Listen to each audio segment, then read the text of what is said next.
നമ്മുടെ നാട്ടിലെ ഇലക്ഷൻ മാമാങ്കം ഏകദേശം പൂർണ്ണമായിക്കൊണ്ടിരിക്കുകയാണ്. ഇന്നേക്ക് 3-ാം ദിവസം വിധി പറയും. ഞാൻ കഴിഞ്ഞ ദിവസങ്ങളിൽ ഒരു വിശകലനം നടത്തി നോക്കി.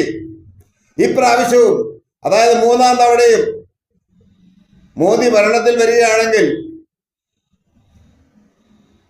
തൽക്കാലം BJP-യെയും അതുവഴി മോദിയെയും വിമർശിക്കുന്നത് നിർത്തി നാടോടുമ്പം നടുവേ ഓടാൻ പഠിച്ചു തുടങ്ങണം എന്നാണ് ഞാൻ മനസ്സിലാക്കുന്നത്.